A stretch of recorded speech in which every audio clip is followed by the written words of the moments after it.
1 Roi, chapitre 6. Ce fut la 480e année après la sortie des enfants d'Israël du pays d'Égypte que Salomon bâtit la maison à l'Éternel, la 4e année de son règne sur Israël, au mois de Ziv, qui est le second mois. La maison que le roi Salomon bâtit à l'Éternel avait 60 coudées de longueur, 20 de largeur et 30 de hauteur.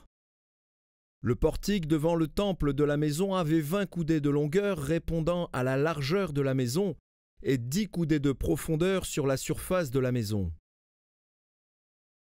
Le roi fit à la maison des fenêtres solidement grillées. Il bâtit contre le mur de la maison des étages circulaires qui entouraient les murs de la maison, le temple et le sanctuaire. Et il fit des chambres latérales tout autour. L'étage inférieur était large de 5 coudées, celui du milieu de 6 coudées et le troisième de 7 coudées.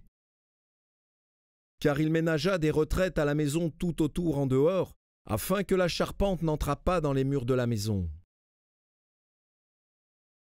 Lorsqu'on bâtit la maison, on se servit de pierres toutes taillées, et ni marteau, ni hache, ni aucun instrument de fer ne furent entendus dans la maison pendant qu'on la construisait. L'entrée des chambres de l'étage inférieur était au côté droit de la maison. On montait à l'étage du milieu par un escalier tournant, et de l'étage du milieu au troisième.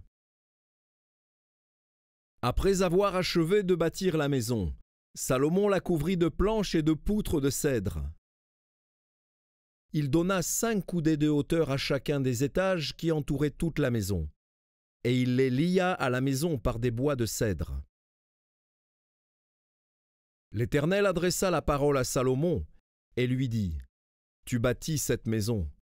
Si tu marches selon mes lois, si tu pratiques mes ordonnances, si tu observes et suis tous mes commandements, j'accomplirai à ton égard la promesse que j'ai faite à David, ton père. J'habiterai au milieu des enfants d'Israël et je n'abandonnerai point mon peuple d'Israël. »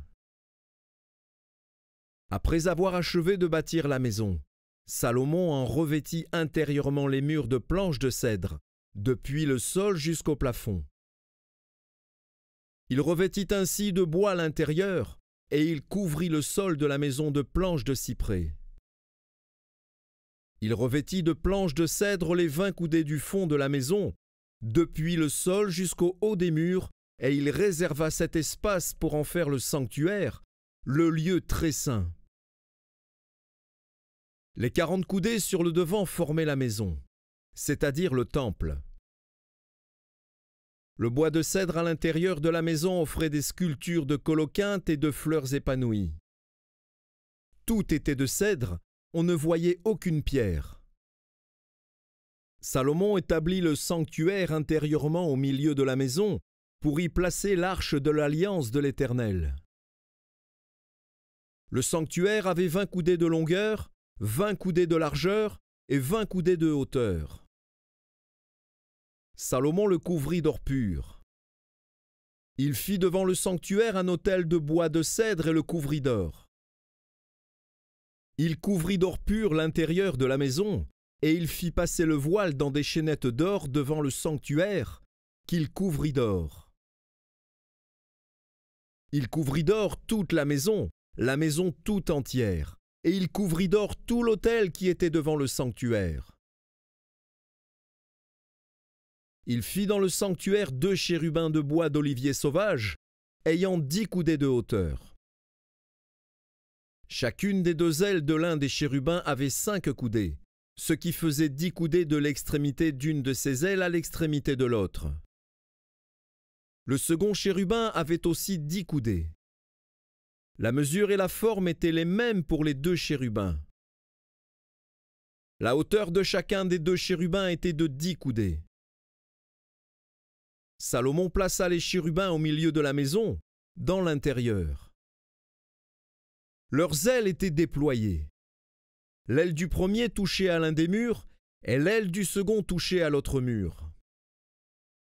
Et leurs autres ailes se rencontraient par l'extrémité au milieu de la maison. Salomon couvrit d'or les chérubins. Il fit sculpter sur tout le pourtour des murs de la maison, à l'intérieur et à l'extérieur, des chérubins, des palmes et des fleurs épanouies. Il couvrit d'or le sol de la maison, à l'intérieur et à l'extérieur. Il fit à l'entrée du sanctuaire une porte à 2 battants, de bois d'olivier sauvage. L'encadrement avec les poteaux équivalait à 1/5 du mur. Les 2 battants étaient de bois d'olivier sauvage. Il y fit sculpter des chérubins, des palmes et des fleurs épanouies, et il les couvrit d'or. Il étendit aussi l'or sur les chérubins et sur les palmes.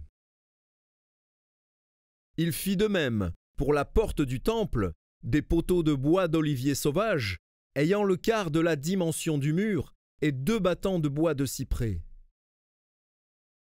Chacun des battants était formé de 2 planches brisées. Il y fit sculpter des chérubins, des palmes et des fleurs épanouies, et il les couvrit d'or, qu'il étendit sur la sculpture. Il bâtit le parvis intérieur de 3 rangées de pierres de taille et d'une rangée de poutres de cèdre. La 4e année, au mois de Ziv, les fondements de la maison de l'Éternel furent posés. Et la 11e année, au mois de Bul, qui est le 8e mois, la maison fut achevée dans toutes ses parties et telle qu'elle devrait être. Salomon la construisit dans l'espace de 7 ans.